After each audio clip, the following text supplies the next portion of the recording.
My name is Erica Hornthal. I'm the creator and author of the Body Awareness for Mental Health workbook. And I'm here to talk to you about something that I hold near and dear to my heart, something I think is really important, and something that pertains to everybody. We're going to be talking about supporting our mental health through movement. So first off, why am I here? Why am I the one talking about this? I am a dance movement therapist. I'm also a licensed clinical professional counselor. I have a private practice in Chicago, Illinois. And again, this is something that I find not only beneficial because all of us have mental health, but at this point in time, right, where all of us are struggling with so many things, mental health is something that we all need to focus on. And when it comes to movement, it's actually something that's accessible and possible for all of us. So I'm going to break it down a little bit more, talk about really how I see movement, um, and what we can do starting right here and right now to use movement to support our mental health. So just a little bit of background. Some of you may be wondering, what is dance movement therapy? Or maybe you've heard of it, maybe you want a little bit more information about it. And why does that make me an expert on mental health and movement per se? So dance movement therapy is actually a psychotherapy that uses movement to connect the mind, the body, and the soul or the spirit. And so in my work as a dance movement therapist, it's really important to me to find a way to rediscover or help individuals connect their mind and their bodies. And mostly, one of the, I think, most important or even easiest ways for us to do that is actually by looking at the way we move and our movements. So oftentimes when we think of movement for mental health, we think about exercise. And while that's super important and obviously something that this overall platform, right, of human kinetics can address and speak to, it's not the only way to move for our mental health. And oftentimes where the movement begins is actually just noticing how we show up in our bodies, how we are moving on a day-to-day basis, or even a minute-to-minute basis, gosh, maybe even a second-to-second basis, because how we move in our bodies often perpetuates the thoughts or our overall mental health. And if our mental health is needing extra support, it makes sense to start in our bodies to see how we're supporting or perpetuating our own mental health concerns. So for those of you who may be new to this idea of supporting your mental health, I also just kind of wanted to do a little overview of what mental health is, or what I think of mental health as being. And to me, mental health is the psychological, the emotional, the feelings, the thoughts, the mind. Again, something that we all have. We might not all have a diagnosis tied to our mental health, right? We might not all have a disorder or identify with a specific set of symptoms, but we all have mental health. And it's our job to help ourselves support it in the best way possible. And that comes down to how we manage our feelings, how we manage our emotions, how we communicate them. Again, to me, that ties in because often how we are moving is connected to how those emotions show up or how we ignore them, the lack of the ability to express them, especially through the body. So, 93% of our communication is actually nonverbal.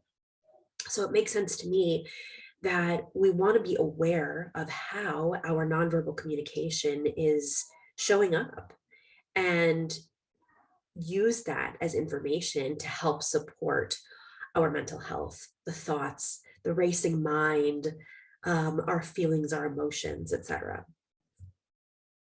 So let's start with something basic, and let's just ask, what is movement? And so those of you listening can just kind of answer that for yourselves. When you think of the word movement, what do you think of? What comes to mind? So just taking a few moments and just, first word that comes to your mind, think about that. Or if you have a piece of paper, you can write it down.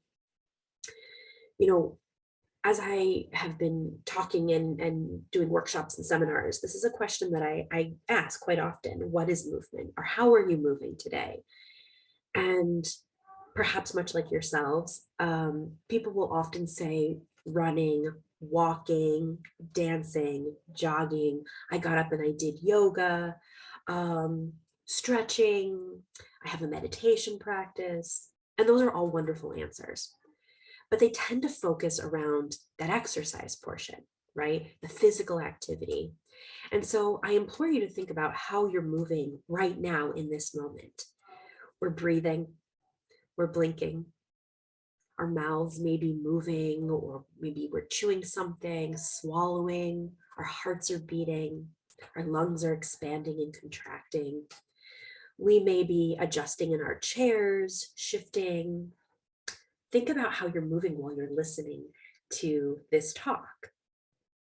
We're gesturing, we're posturing, we have facial affect, right? Ways that our emotions come through our face.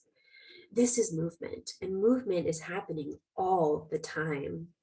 In fact, Christine Caldwell, another dance therapist and somatic practitioner, says that the absence of movement actually defines death. So as long as we're living, there is always some movement happening. And it's this movement, even the smallest movement, that can actually have the biggest impact on our mental health. So how can we use our movement to support our mental health? I want to give you 3 really easy ways to use your movement to support your mental health. So we're going to go off of an acronym called ACE, ACE, ACE. The A stands for awareness, the C stands for challenge, the E stands for expand. So first off, awareness. We want to create awareness around how we are moving. So again, going back to that, how am I breathing? How am I sitting? How am I gesturing? Where am I feeling any sensations in my body? I want to become aware of that so that I can use that as information throughout the day to support or even uncover emotionally what's going on in my body. So as an example, I notice my shoulders are tense and my shoulders are a little tight. Maybe not right now, but typically my shoulders may be raised, they may be tight, and I want to bring awareness to that.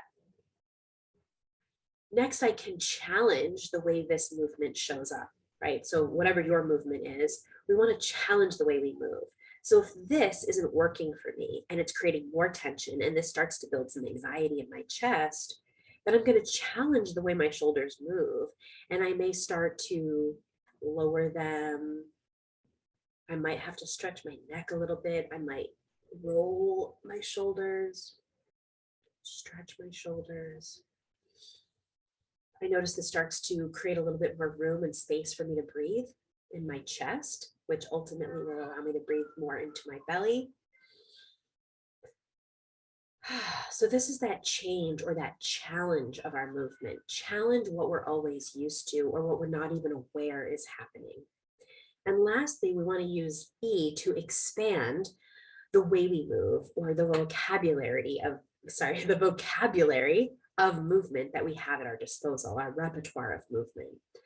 So expanding the way I move, right, might be stretching throughout the day. It might be standing up instead of sitting down. It's also about continuing to practice the way I'm challenging my movement so that it becomes a normal part of my movement repertoire. So I'm going to give you another example. And as you're watching this, I encourage you to clasp your hands together. Notice which thumb is on top. And I want you to switch the thumb and then allow all the other fingers to adjust. Now that might feel uncomfortable, to say the least, for some of you, but this proves a wonderful point. One, that we tend to go for what's comfortable in our body. So going back to the way you originally clasped your hands, that's the way our brains are wired. It's the way our bodies are wired. It's comfortable. So we challenge our movement by switching it up, and we sit in the discomfort for a little bit.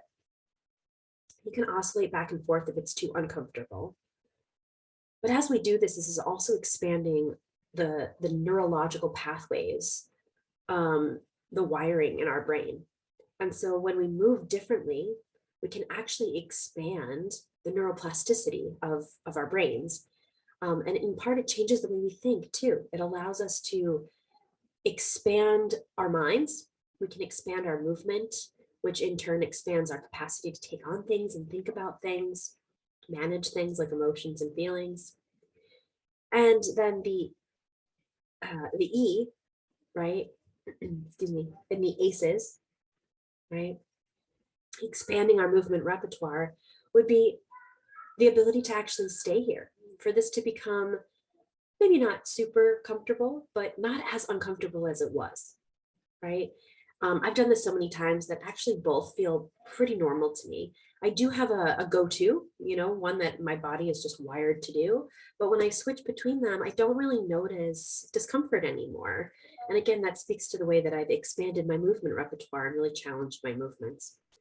So these are just small examples, but overall, why do we do this? What is the point?